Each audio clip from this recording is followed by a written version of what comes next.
Good evening, beloveds. It is Saturday night, which means here I am, because there was no way for me to do it this morning. Since I'm working out at the Renaissance Festival on Saturdays, and yeah, I don't even remember hearing the canon this morning. But yeah, they hit us early. They hit us fast. I think our first sale was at 9 o'clock in the morning, 9:01. And we just were busy pretty much all day. Barbarian weekend is typically a slower weekend, like, and it was not. It was not. And typically, people don't buy corsets on Barbarian weekend, and they did. They bought jackets and coats and skirts, and we were just like, every time we turned around, they were. So I mean, it's a good problem to have. I'm not complaining, but I'm just like, ooh, okay. It was interesting. Heroes and Villains weekend was weird, and Barbarians was even weirder. So we got two more weekends. Next weekend is Celtic weekend, and then the weekend after that is, or it's I'm sorry, Highland Fling, and then the weekend after that is Celtic Christmas, because it's after Thanksgiving. It's before my birthday, but we won't talk about that. So it is November 13th. Our title is Daily I Die to Everything That Is Unlike God, Good, Unlike Good. And our quote is, when all desires dwelling in the heart have been quitted, then the mortal becomes immortal. Then he enjoys here, Brahma. And that is from Brihand Aranyanka Upanishad. Okay, and then he promptly quotes the Talmud. So we're going to go from Hindu to Judaism. The Talmud says that the unhappy conditions arise when we mistake shadow for substance. Even the valley of the shadow of death causes no fear when we arrive at the consciousness of the psalmist who, from the exaltation of his divine deliverance, proclaimed, "Thy rod and thy staff, they comfort me." The rod and staff of truth is the realization of the substantiality and the permanence of that which cannot change. I am believing that we are identifying ourselves with success and happiness. This is what we are decreeing. This is what life is doing for us now. We know that goodness and mercy shall follow us all of the days of our lives, and we will dwell in the house of the Lord forever. We are ever renewed by the passage of the divine light through our consciousness. The revitalizing, regenerative power of spirit flows from the consciousness of the wholeness into our physical organism and into every objective act when we give the realization of the divine presence free passage through our thought. I know that every apparent death is a resurrection. Therefore, today, gladly I die to everything that is unlike the good. Joyfully, I am resurrected into that which is beautiful, enduring, and true. Silently, I pass from less to more, from isolation to inclusion, from separation into oneness. The perfect law of good is operating through me. Joyfully, I accept it. Joyfully, I permit its action in everything that I do. I know that my recognition of good is the substance of the good which I recognize. And I know that this good is ever taking form in my experience. It is impossible for me to be separated from my good. And I admit I'm tired. I have no thoughts. None whatsoever. So I'm just going to... So daily I die to everything that is unlike good.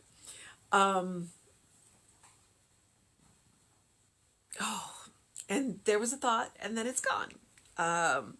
Daily I die to everything that's unlike good.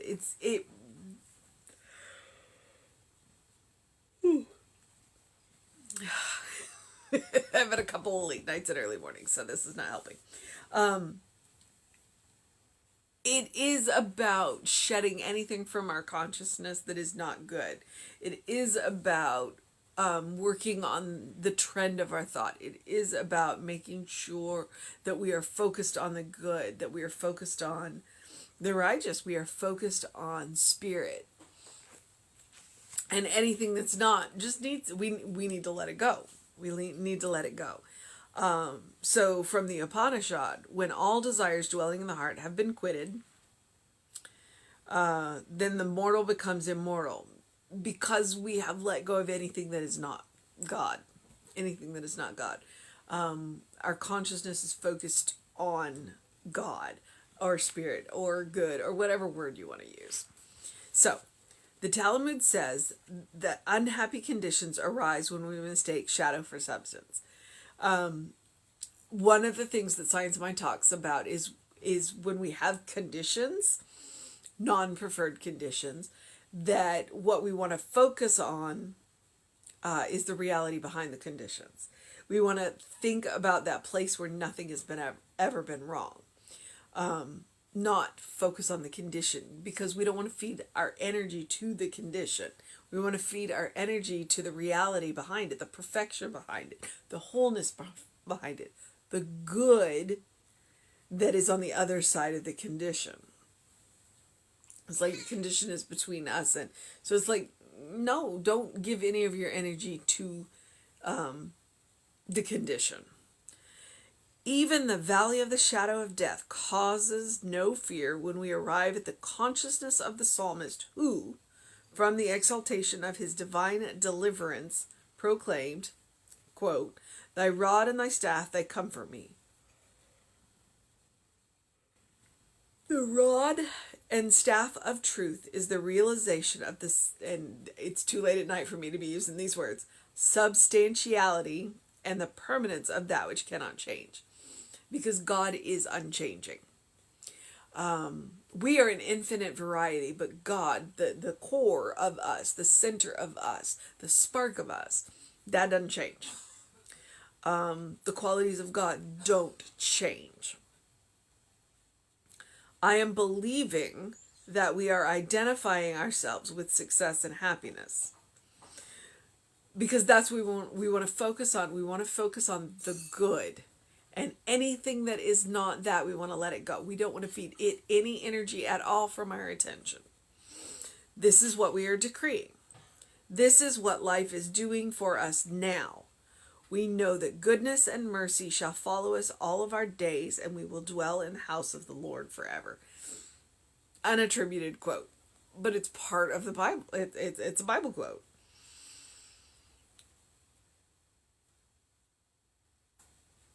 It's been a long day.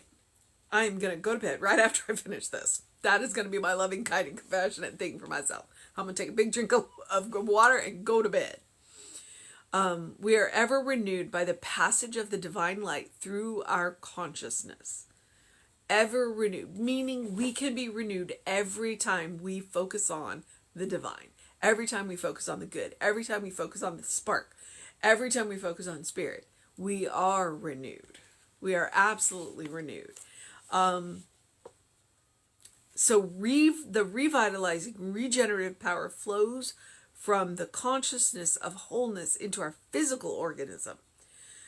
When we consciously connect with that divine, then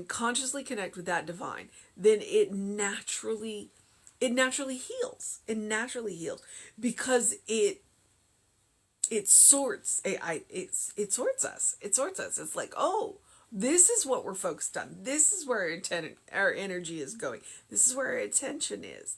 It's on the good. It's on the spirit. It's on what we want. We're not focused on what we don't want. We're not feeding our energy into things that we don't want. And the oranges have changed places.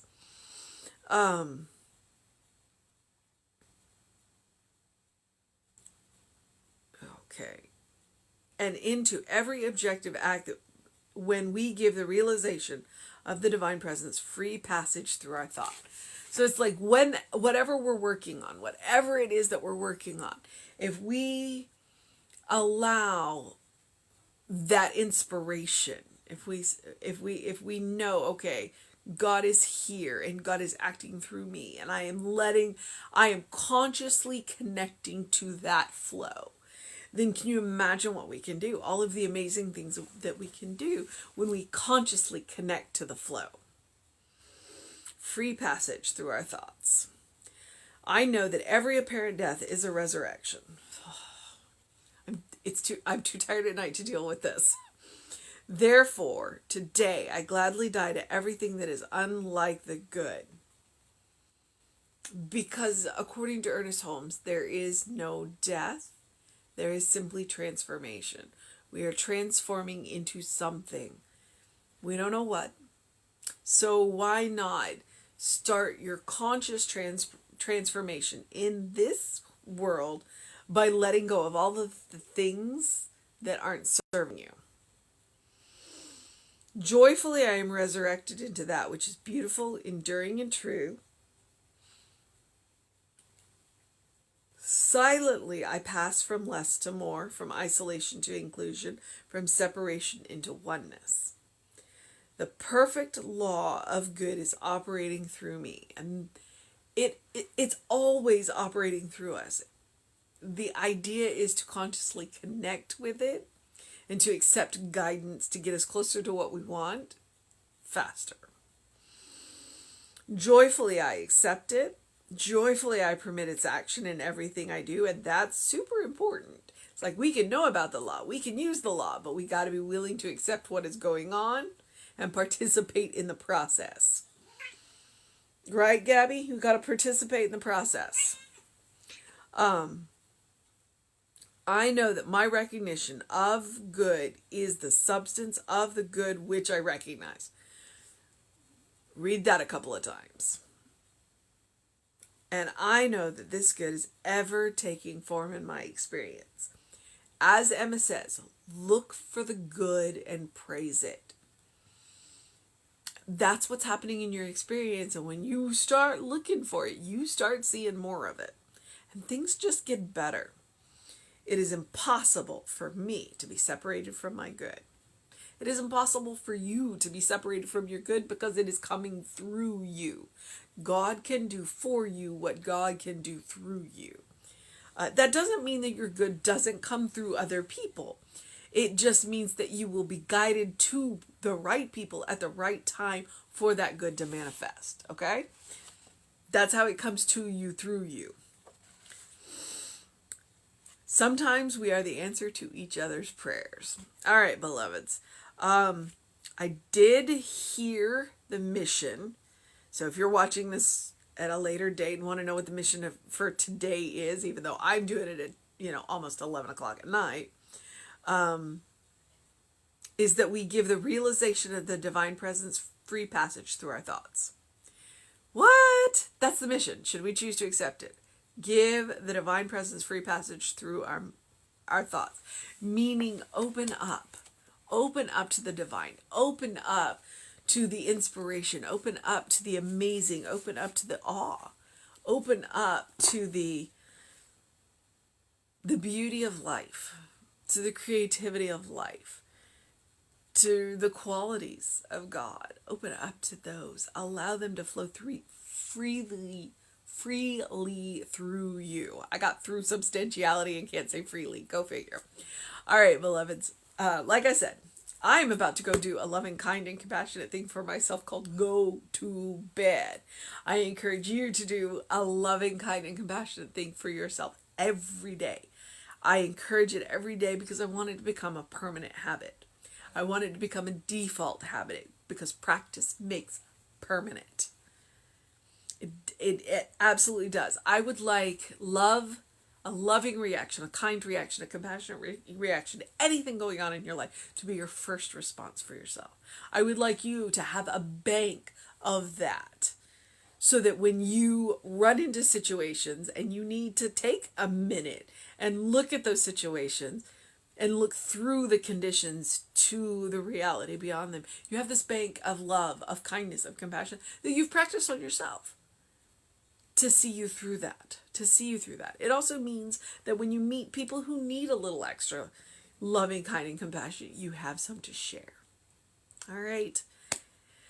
That is my hope for you. That is my wish for you. That is my knowing for you. That is my homework for you. Loving, kind, compassionate every day. Be it big, be it small, it doesn't matter. Just that it happens every day. It is your spiritual practice, okay? To be loving, kind, compassionate every day. I also encourage you to engage your mind and your body. I encourage you to get a face full of sun. I encourage you to drink a whole lot of water, depending on when you're watching this. And I also encourage you to open the windows of your soul. Allow the breath of heaven to remind you, you do live in heaven, right here, right now. It is all around you. It is merely awaiting your recognition. So look for the good and praise it. Look for the good and praise it. All right, beloveds.